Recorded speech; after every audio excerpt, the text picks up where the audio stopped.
Hey guys, hope everybody's doing well. Welcome to today's edition of Notre Dame Daily, and we begin on this Friday heading into another monster weekend for Notre Dame. The two players that are probably most top of mind, safety Joey O'Brien, you know he's the stud 5-star, and then tight end Preston Frizzell, the really good pass-catching 4-star. And I want to begin with O'Brien, all right? He's going to announce his decision tonight, Friday, June 20th, at 7:30 p.m. Eastern time, or right around there. And this is a kid who's 6'3", a $185, LaSalle College High in Glenside, Pennsylvania, same school that produced Abdul Carter, who was just the third overall pick of the New York Giants and played his collegiate ball in Penn State. Oddly enough, it would look like to most, including yours truly, that Penn State and Notre Dame, not in that particular order, I do think Notre Dame remains the favorite, are the top two. Now, you have a kid in O'Brien who stands out as the 5-star as a defensive back, all right? One of the top prospects in the entire class. His ability to patrol that third level of the defense is, maybe in this class, unmatched. So somebody's going to be incredibly happy tonight. And again, while many view Notre Dame and Penn State to be the top two in that order, it's uncomfortable for me, at least right now, because we've seen crazier things happen, to totally dismiss Oregon and Clemson, who are still in this thing as well. Regardless, we find out tonight, Friday, June 20th at 7 p.m. Eastern time, so we got to stay tuned. I love the prospect also of O'Brien potentially coming to South Bend, because everybody views him as that premier safety, and he is. But for those of you who follow the recruiting trail and track these kids in college, Joey O'Brien is a hell of a wide receiver. 68 balls last year, over 1,000 yards through the air. I mean, he does it all. And in today's game, and I keep reverting back to use the example of Travis Hunter and why not defensive back, wide receiver. If you offer that and you have the grades in the classroom, to a program like the University of Notre Dame, you become all that more attractive. Now, any program, especially the elites, what am I talking about? Michigan, USC, Alabama, Texas, Notre Dame, the ilk of those programs, if you can go both ways, you are that type of athlete that these programs feel like they can build their program's future on. And while I don't know that O'Brien's going to play too much receiver at the next level, the idea of having that ability and the offering of that just makes you that much better a prospect. I think he's going to be a heck of a safety wherever he winds up. But it looks like, at least right now, and we'll find out one way or the other tonight at 7:30 p.m. Eastern time, that Joey O'Brien is a very good prospect for Notre Dame. Tight end Preston Frizzell, the 4-star from Iowa. We've been talking a lot about him. Notre Dame wants to get a tight end commit in the 26th class. You've heard me say that. Marcus Freeman probably wants two. The Central Catholic star had his OV last weekend. It's the second time he'd been on campus since getting offered in late May. Miami and Iowa, his home school, do remain very much on the table here. But this looks like Notre Dame's going to get its first tight end target. Been saying that for a couple days now. 6'4", 220, great hands, a good route runner. I think he'd be a nice complement to what Notre Dame tries to do in the future from the tight end position. And now we know, with O'Brien announcing tonight, that Frizzell offering last night that he will make his final decision on Monday, June 23rd. But this one breaking and tracking like it's going to be Notre Dame. So there's a bit of an update as far as O'Brien, who we know will announce tonight, and then Frizzell coming out and saying that he is going to announce next week at the top of the week on Monday the 23rd. So it's a big 4-day stretch for Notre Dame. And I want to continue these player profiles, as I said, and wrap up the offensive side of this thing with the portal guys heading into this year. And today's focus is former Arkansas tight end Ty Washington. Sort of looking, I guess we could say, for a second chance here in South Bend. He transferred on Christmas of 2024, spent the past 3 seasons with the Hogs in Fayetteville. 6'4", 250, caught 14 balls and 212 yards, 4 touchdowns during that stretch with Arkansas.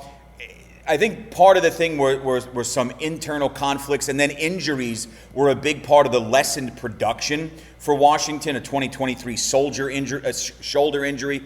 He had to have surgery for that. Obviously, things like that are going to hold back production, but he was ready to roll in 24.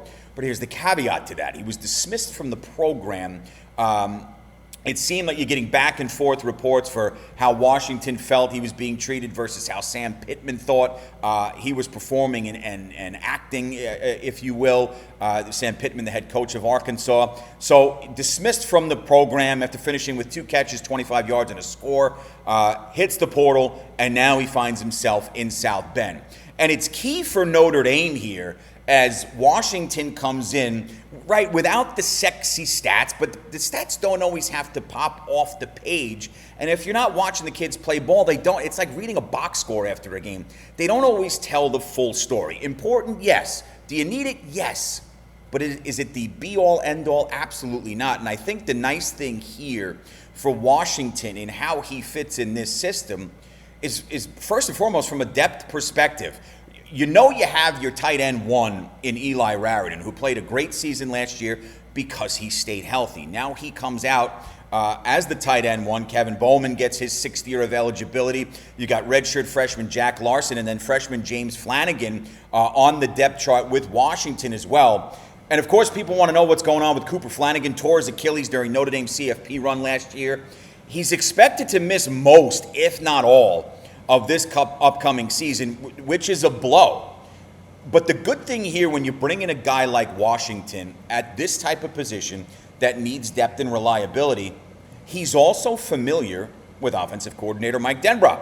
He recruited him while he was in high school, and because of the fact that Notre Dame seems to have a great acumen, and this coaching staff included, for developing tight ends, we've seen that, there is reason to believe that there's extensive optimism with the onboarding of Washington here.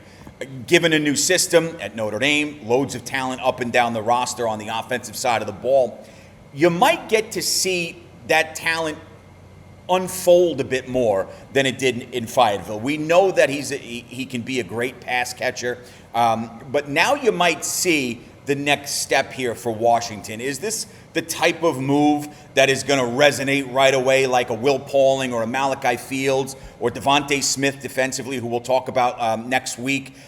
I don't know, but I do think the primary reason and the thing to be most happy about with Washington is he's a kid who's played multiple seasons on the Division I level in the SEC, and he's coming to South Bend to join a tight end group that absolutely needs the depth. All right?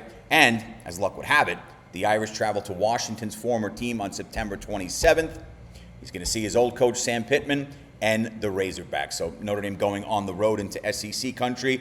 Again, this is not the type of transfer that's going to pop off the page, but when you talk about the things that you need on a roster to build stability, reliability, this is what makes Washington, a former 3-star recruit out of high school, that much more attractive and that much more essential to doing just that for the Irish. So I like it.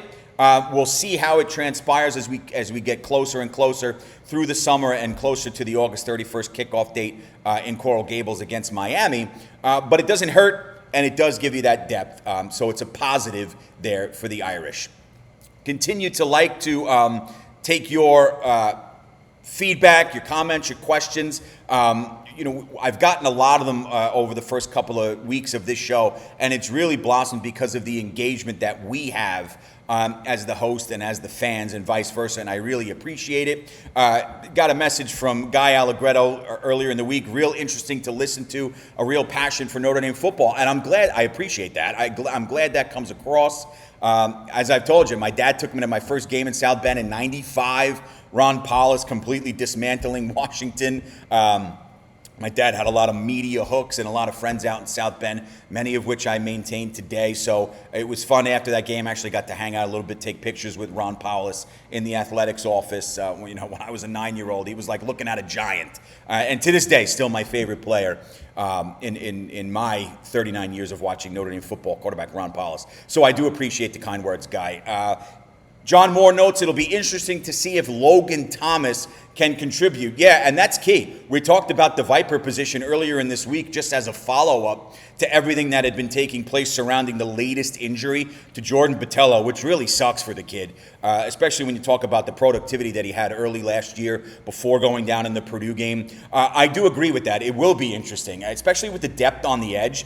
The Viper position does have a line going down it, okay? There is depth beyond Botello, which certainly helps. I know Thomas was mostly a special teams guy last year, but I think if you watched him, there were obvious signs of talent and more than capability. But with Botello now injured and out, probably 3 to 4 months, probably looking closer to 4 months from what we're hearing, I do think, and I do think John Moore is onto something here. I think it's going to be added time for Thomas behind Boubacar and Junior. I think that's the 1-2 punch at the Viper now, and we'll see how Thomas slots into him. There's a role. It's just going to be interesting to see how that role develops and if it becomes a little more clear-cut as the season moves along. Commander Luke asks, are there any recruits mentioned on yesterday's show, referencing Tuesday or Wednesday's show, I believe, that are top 10 at their position, talking about the recruits that might be left on the board, or are these backup type players if they go to powerhouse school? It's a great question. And I think it's one of those types of questions that we sort of view and think to ourselves as we get later on in a recruiting cycle. I think it goes without saying, Joey O'Brien screams star. Okay, this kid could go to Penn State, Notre Dame, Clemson, Oregon, Washington, Arizona, and just be a stud. To me, the prospect of him patrolling that third level and the secondary in Notre Dame, like a Kyle Hamilton or Xavier Watts, just really gets the juices flowing there. IQ, physicality, athleticism. So yeah, 5-star for a reason. He's a top player regardless of where he goes. I think Caden Finley, who still looks good for Notre Dame, is going to be a great player. And I believe Elijah Golden should be in that mix as well. I don't think this is a throw-in guy. I think Notre Dame wants Elijah Golden because of what he offers as a bright spot 4 years in South Bend if they can get him.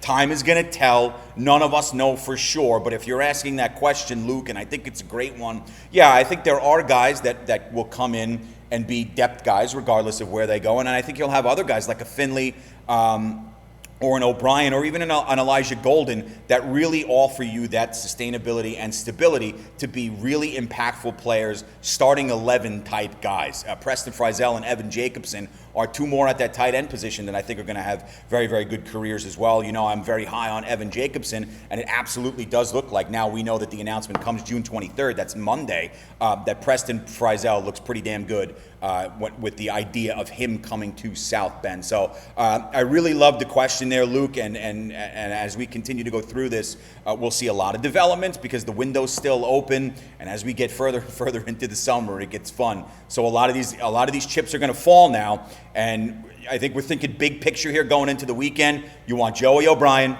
and you want Preston Frizzell on Monday. We'll see how it goes. I'll be with you throughout the weekend. I hope you have a great rest of your Friday.